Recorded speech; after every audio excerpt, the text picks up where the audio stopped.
मतलब आपको पूरा पूरा 3 स्ट्रीम्स पढ़नी है, एक नॉन टेक्निकल की, एक टेक्निकल की, एक लॉज की।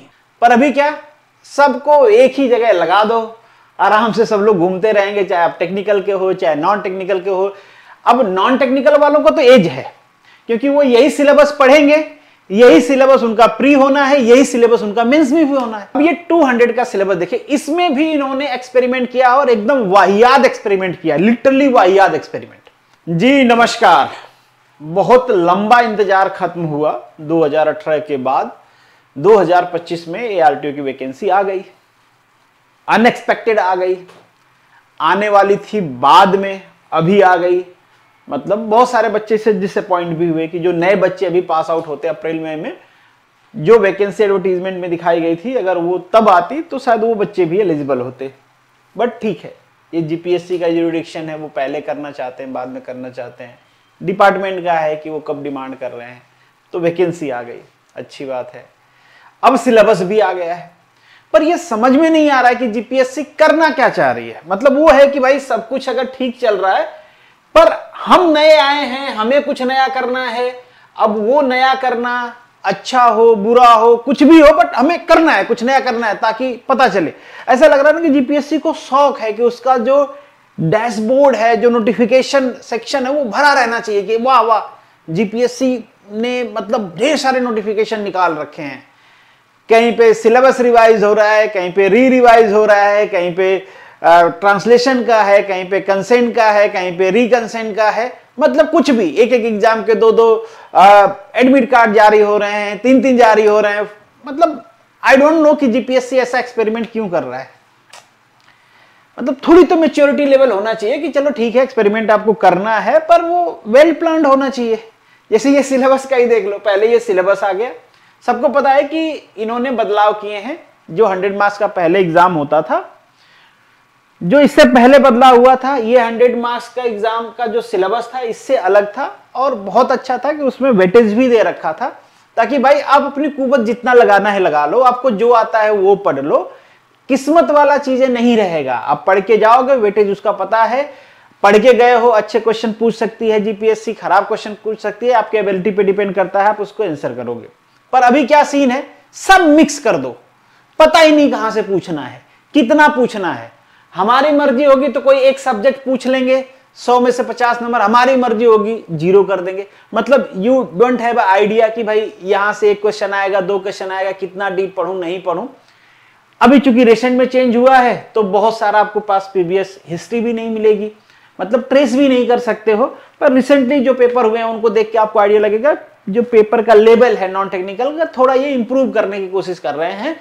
मल्टीपल टाइप्स के क्वेश्चन ज्यादा हैं, मतलब वन लाइनर को इन्होंने हटाने की कोशिश किया है और किसी भी एक क्वेश्चन के एक से ज्यादा आंसर, A B बोथ, इस टाइप के क्वेश्चन ज्यादा आ रहे हैं। वो अच्छी बात है, लेवल आप बढ़ाओ, उसमें कोई प्रॉब्लम नहीं है, जिसको पास होना होगा वो बढ़ेगा। पर इन्होंने बदलाव क्या किए हैं, ये तो आपने देखा, ये पुराना बदलाव, इस पे पहले भी डिस्कशन हुआ है। पहले ये सिलेबस आया, फिर बोला एक नया नोटिफिकेशन आया कि अच्छा ये जो सिलेबस है ना, इसको अंग्रेजी में यहां पे पढ़ना है। मतलब अंग्रेजी में उसका ट्रांसलेशन करके एक अलग से नोटिफिकेशन निकाला कि भाई जो नया वाला हमारा सिलेबस है ना, उसका इंग्लिश ट्रांसलेशन ये है। और ये कई बार आ चुका घूम फिर के, अभी आज 3 मार्च को फिर से आया है। तो वही सिलेबस है, उसका ट्रांसलेशन यहाँ पे है, आप चाहे वो यहां से पढ़ लो और चाहे यहां से पढ़ लो, ठीक है। तो ये आपका पूरा नॉन टेक्निकल वाला सिलेबस है, जो कि पहले वेटेज वाइज था, ज्यादा बेटर था इससे, पर इन्होंने चेंज किया। अगर इसमें भी वेटेज डिवाइड कर देते तो थोड़ा सा एक आइडिया होता। अब एक टेक्निकल बच्चा है जो पूरे 4 साल 5 साल टेक्निकल पढ़ता है, बिल्कुल आप उसका नॉन टेक का टेस्ट लीजिए, इसमें कोई प्रॉब्लम नहीं है कि वो सोशल कितना है, सोसाइटी के बारे में उसको क्या पता है, हिस्ट्री ज्योग्राफी के बारे में क्या पता है, उसके पास जो उसकी मेंटल एबिलिटी है वो क्या है, बिल्कुल आप चेक कीजिए। पर उसको वही सिलेबस दे दीजिए जो क्लास 1 का प्रीलिम है, या जो प्योर नॉन टेक्निकल के बच्चों को दिया जाता है, वो भी बिना वेटेज के, कि बंदा टेक्निकल तो पढ़े ही पढ़े, अलग से वो नॉन टेक्निकल का वो सारी चीजें पढ़े। अब आप सोच रहे होंगे कि मैं क्रिटिसाइज क्यों कर रहा हूं, मैं पर्पज बस क्रिटिसाइज करने का ये है कि अगर यहां पे टेक्निकल, एटलीस्ट टेक्निकल कोर में यहां पे अगर वेटेज होता था ना तो बच्चा ये देख लेता था कि भाई कि हमको टेक्निकल तो पढ़नी है, उसका काफी ब्रॉडर सिलेबस है।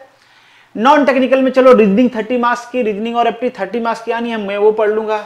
साइंस एंड टेक 10 मार्क्स का आना है, मैं रीजनिंग एप्टी साइंस टेक पढ़ लूंगा। मैं गुजराती पढ़ लूंगा 10 नंबर की आनी है, या फिर इंग्लिश ग्रामर आना है 10 नंबर पढ़ूंगा। तो वो प्लान कर पाता था कि मैं ये पढ़ लूंगा तो मेरा यहां से 45, 50 या 60 मार्क्स हो जाएगा, फिर मुझे टेक्निकल पे फोकस करना है जो मेरा कोर सब्जेक्ट है 200 का।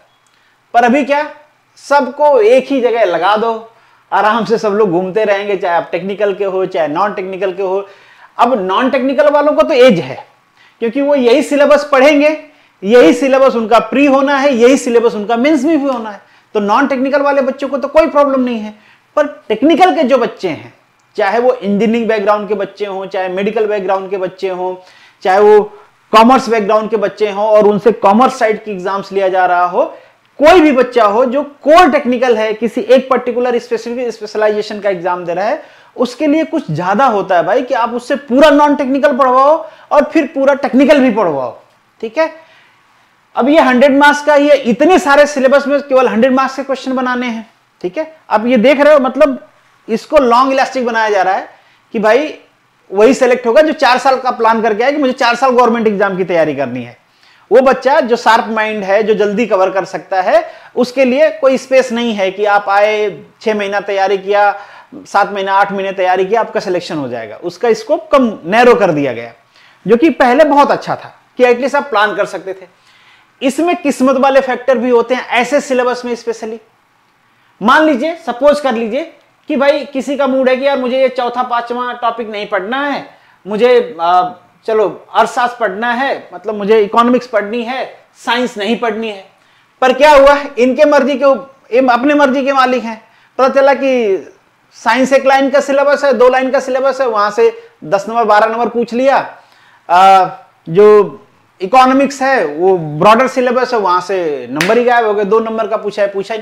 ऐसा मैं क्यों कर, ऐसा पिछली बार उन्होंने किया है। प्रिंसिपल का एक पेपर था भाई, टेक्निकल की बात कर रहा हूं, उसमें क्या किया इन्होंने, 1 लाइन के सिलेबस से 20 क्वेश्चन पूछ लिए, और जिसका इन्होंने पूरा 20-25 लाइन में सिलेबस दे रखा था, वहां से 0 क्वेश्चन ही गायब। मतलब किसी बच्चे ने 70-80 घंटे में वो सिलेबस कवर किया होगा रिग्रेस स्टडी करके, वो बेचारा ब्लैंक गायब, उसको वो मिला ही नहीं, कुछ नहीं मिला। और कोई बच्चा कि भाई चलो ये इसके बारे में थोड़ा पढ़ लेते हैं, वो आराम से चक्कर गया। तो मतलब मेहनत कुछ नहीं, कुछ किस्मत कुछ मेहनत, ऐसे कर दिया इन्होंने। तो ये वाला ये हालत है इसकी सिलेबस की। आप अपने हिसाब से देख लेना। जनरली युवा उपनिषद मैं बोलता हूं कि पढ़ लीजिए, वो प्रीवियस ईयर के क्वेश्चन देते हैं, थोड़ा आपको आइडिया लगेगा। हालांकि अभी चूंकि चेंजेज हो रहे हैं तो आपके करंट चेंजेस को भी देखते रहना है। ये पूरा वो सिलेबस है नॉन टेक्निकल वाला आपका। आप चाहो तो इसका अंग्रेजी वर्जन भी देख सकते हो। ठीक है, ये उसका इंग्लिश वर्जन है, दोनों में से देख सकते हो। एक चेंजेज और किया इन्होंने, पहले जो टेक्निकल वाले होते थे उनमें ये दोनों लैंग्वेज में देते थे, अभी इसको इन्होंने बोला है कि केवल गुजराती लैंग्वेज में देंगे। ठीक बात है। अब ये 200 का सिलेबस देखिए, इसमें भी इन्होंने एक्सपेरिमेंट किया और एकदम वाहियात एक्सपेरिमेंट किया, लिटरली वाहियात एक्सपेरिमेंट। क्या एक्सपेरिमेंट किया, पहले इसको 2 पार्ट में डिवाइड किया गया था, जो कि अच्छा था रिलेटिवली आप कहो तो, कि इन्होंने एक वेटेज डिसाइड कर दिया था, दासा साहब के टाइम पे किया गया था वो, और बहुत अच्छे तरीके से इन्होंने सिलेबस पूरा मॉडिफाई किया था। बहुत अच्छा उसका रिव्यू भी आया था कि भाई बच्चे जो पढ़ के गए थे, आरटीओ ऑफिसर जो बच्चे बने थे, उनको आरटीओ के बारे में नॉलेज है, क्योंकि उससे पहले केवल टेक्निकल होता था, पर उन्होंने जो एक्ट्स एंड रूल हैं ट्रांसपोर्ट से रिलेटेड, वो उसको इन्होंने ऐड किया। उसका वेटेज उन्होंने 75 किया, और जो कोर टेक्निकल सब्जेक्ट्स हैं उनका वेटेज 125 किया। एक बच्चे को आइडिया था कि भाई चलो कोर टेक्निकल से 125 आना है, तो ठीक है, कहां से क्वेश्चन बन सकते हैं, कहां से नहीं बन सकते हैं। उसको इसका भी आइडिया था कि भाई अगर मैं 100 आवर के आसपास का स्टडी करता हूं ट्रांसपोर्ट लॉज, तो वहां से 75 मार्क्स आएगा ही आएगा, ये उसको भरोसा था। पर इन्होंने चेंज के नाम पे क्या किया है, मतलब नया आदमी आता तो नहीं क्या भाई आपके हाथ में पकड़ा दिया उस तरह, जिधर चलाना है चलाओ, तो ऐसे ही किया। ये पूरा सिलेबस जो है ये वाला, ये पूरा ये एमबीआई का सिलेबस है, इसमें कोई भी चेंजेस नहीं है, not even a single word.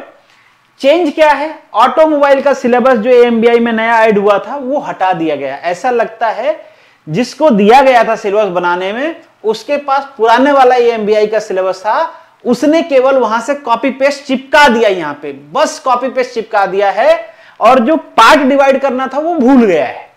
क्या किया, एकदम वर्ड टू वर्ड देख लो, line to line syllabus copy paste है AMBI का। कॉपी पेस्ट में कोई बुराई नहीं है, मैं बस बता रहा हूं आपको कि प्रॉब्लम कहां पे हुई है। ये एकदम A to Z वही सिलेबस है जो आप AMBI के लिए पढ़ रहे हो, आपके लिए अच्छी बात है, कोई प्रॉब्लम नहीं, आप पढ़ रहे हो, वो सिलेबस ऑलरेडी तैयार है, आपको अब रिवाइज ही करना होगा। होपफुली कि GPSC लेवल का थोड़ा सा ध्यान रखेगी, अच्छे क्वेश्चंस बनाएंगे, डिफरेंट क्वेश्चंस बनाएंगे, कुछ नया लेके आएंगे, वहीं पे भी रटू टाइप की चीजें नहीं करेंगे। इन पूरे सिलेबस में नॉट इवन ए कॉमास का भी चेंजेज नहीं है, फुल स्टॉप के भी चेंजेज नहीं है, कोई भी चेंजेज नहीं है, एज इट इज ये सिलेबस है, इसमें कोई प्रॉब्लम नहीं है। चलो भाई, आपको सेम सिलेबस में लेना है, कोई बात नहीं, लीजिए, कोई प्रॉब्लम नहीं है। पर प्रॉब्लम यहां पे आती है, तो एक इंजीनियरिंग के बच्चों को कोई आइडिया नहीं थी कि हमको एक्ट्स कहां से पढ़ने हैं, पर बच्चों ने एफर्ट किया, पढ़ा, सबको लगा भाई कि RTO के लिए जरूरी है, हम RTO में जा रहे हैं, हमको सेक्शंस नहीं पता है, हमको ड्राइविंग रेगुलेशंस नहीं पता है, सुप्रीम कोर्ट के जजमेंट नहीं पता है, हमको CMBR नहीं पता है, और हमको काम वहीं पे करना है, ट्रेनिंग में गवर्नमेंट कितना सिखाएगी।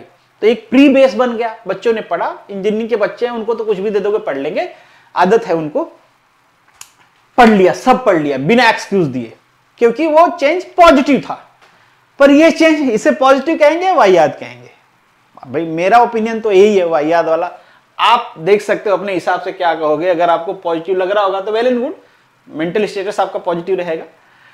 बाकी 13 नंबर है, इसमें लैंडमार्क्स जजमेंट दे दिया है इन्होंने, और 14 नंबर में एज यूजुअल GPSC जो देती है कि भाई हम कुछ भी पूछ लें, आप मना मत कर देना कि भाई ये बाहर से सिलेबस है तो इसकी वजह से, और ये मुझे कोई इसमें कोई प्रॉब्लम नहीं लगता है। इससे क्या होता है कि आदमी में एक ईगरनेस आती है कि उसको कुछ नया मार्केट में चल रहा है, तो उससे रिलेटेड उसको जानना चाहिए, और जानना भी चाहिए।